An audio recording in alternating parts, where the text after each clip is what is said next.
በቀኝ በኩል ቆሞ እንደ ንጉስ በኩል ይሰራል ተቀን ሳይልኩል እኩል 500 ሥራ ባንድ እጅ የሚይዝ ጉበት ነው ጌታዬ የጤናችን መቅረዝ መድኃኒት ቀምኖ ደምን የሚያጠራ ኃይልን አከማችቶ ለረሃብ የሚሰራ ግን ሁለት ጠላቶች ጦር ሰብቀው መጡ ሊያፈርሱት አሴሩ ጉልበቱን ሊበጡ አንዱ አልኮል ሆኖ ደጁን ያንኳኳል በመርዝ ጥራፉ ቤቱን ይለበልባል የ500 ሹም በቀኝ በኩል ቆሞ እንደ ንጉስ በኩል ይሰራል ተቀን ሳይል እኩል 500 ሥራ ባንድ እጅ የሚይዝ ጉበት ነው ጌታዬ የጤናችን መቅረዝ መድኃኒት ቀምሞ ደምን የሚያጠራ ኃይልን አከማችቶ ለረሃብ የሚሰራ ግን ሁለት ጠላቶች ጦር ሰብቀው መጡ ሊያፈርሱት አሴሩ ጉልበቱን ሊበጡ አንዱ አልኮል ሆኖ ደጁን ያንኳኳል በመርዝ ጥራፉ ቤቱን ይለበልባል መድኃኒት ቀምሞ ደምን የሚያጠራ ኃይልን አከማችቶ ለረሃብ የሚሰራ ግን ሁለት ጠላቶች ጦር ሰብቀው መጡ ሊያፈርሱት አሴሩ ጉልበቱን ሊበጡ አንዱ አልኮል ሆኖ ደጁን ያንኳኳል በመርዝ ጥራፉ ቤቱን ይለበልባል ሁለተኛው ደግሞ ፍሩክቶስ ስኳሩ በጥፋት ተባብሮ ሊጠፋ ነው ዛሩ እንደ መርዝ ቆጥሮ ስኳሩን ሲያባርር በስብ ተሸፍኖ ሲታከክ ሲቸገር ያታማኝ ባለሟል በኩለ ቤታችን ሲዝልና ሲዝለፍለፍ ይናጋል ጤናችን የዊዝደም ሚዲያን ሰብስክራይብ ያድርጉ ሼር ያርጉ ላይክ ያርጉ ያጋሩ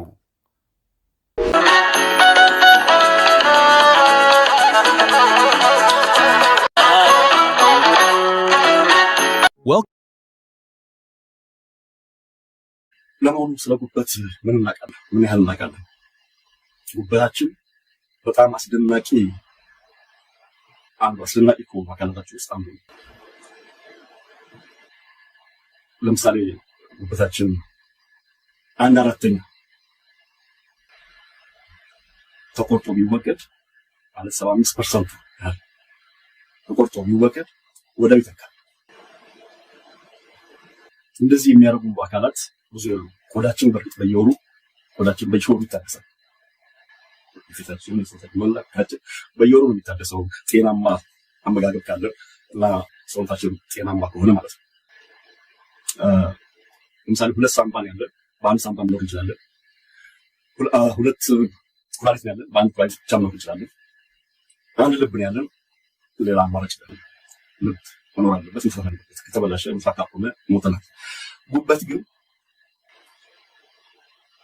ከመቶ 75% ነው ያህል ብናስወጣ 3/4 ማለት እና 1/4 ብቻ ብንተው ያ 1/4 ወደ ሙሉ ጉበትነት ይቀየራል እና የሚገርም ነገር ሌላው ብዙ ስራዎች አሉት ከ500 በላይ የሚሆኑ ተለይተው የታወቁ ተግባራትን ያከናውናል ደም ያጣራል መድኃኒቶችን በሰውነት ውስጥ እንዲዋሙና እንዲሰሩ ያደርጋል አልሚ ምግቦችን ያዘጋጃል እንዲሁም መርዛማ ነገሮችን ያስወግዳል አብዛኛው መርዝ በአፋችን የሚገባ ከአየር ውስጥ የምናገኘው ከምግብ የምናገኘው ከምንጠጣው ይብን ከምንለብሰው ከሳሙና ከተለያዩ ነገር የምናገኘው መርዝ ጉበት ውስጥ ነው የሚጣራው ጉበት ነው ዲቶክሲፋይ የሚያደርገው መርዙን የሚያረክሰው ጉበት ነው ስለዚህ ስራው ብዙ ነው ሐሞትን ያመነጫል ሐሞት ስብን ለማቅለል ቆሻሻን ለማስወገድ ብዙ ቫይታሚኖችን ለመጠቀም የሚያስፈልግ ነገር ነው ሐሞት ወሳኝ ነገር ስለዚህ ሐሞትን ጉበት ነው የሚያመነጨው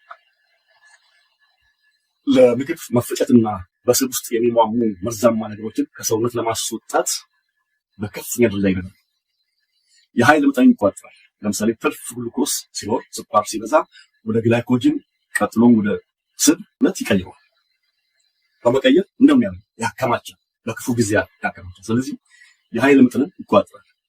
ለምሳሌ ካርቦሃይድሬት ግሉኮስ ሲበዛ ወደ ግላይኮጅን ቀጥሎም ወደ ስብ ግላይኮጅን ከረንት ሴቪንግ ግላይኮጅን ግሉኮስ ካርቦሃይድሬት በሁለት መንገድ ነው የሚጠራቀመው ስቶር ነው ለክፉ ቀን። አንደኛ የመጀመሪያ ደረጃው ግላይኮጅን ለ24 ሰዓት ብቻ የሚያገለግል ከረንት አካውንት ነው እና ለአጭር ጊዜ የሚሆን ቁጠባ። ሌላው ለረጅም ጊዜ የሚሆነው ወደ ጎተራ የሚገባው ወደ ሴቪንግ አካውንት የሚገባው ጮማ ይከማቻል። ለምሳሌ ምግብ መመገብ ስናቆም መጀመሪያ ስራ ላይ የሚሆነው ግላይኮጅን፣ ከዛ ግላይኮጅኑ ካለቀ በኋላ ነው ወደ ስብ የሚኖረው። ስለዚህ የጉበት አንዱ ስራው ይሄንን ኃይል መጠንን መቆጣጠር ነው። እንዲሁም የደም ስኳር መጠንን ለማረጋጋት ሲባል አስፈላጊ ሆኖ ሲገኝ መልሶ ይለቃል።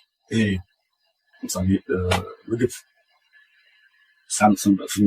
መመገብ ስናቆም እንደምዳቁ ያከማቸውን መልሶ ይለቃል ማለት ነው። የሰራ ራሱን ግሉኮስ ሲሰራ ያከማቸውን መጀመሪያ ይለቃል። በቀጣይ ግሉኮስ ይባላል። ግሉኮስ በየጊዜው ነው ጉበት ውስጥ የሚመረተው። ለዚህ ነው ካርቦሃይድሬት መመገብ የግድ አይደለም። ካርቦሃይድሬት ስፔሻል ካርቦሃይድሬት ይባላል። አስፈላጊ አይደለም፣ የግድ አስፈላጊ አይደለም።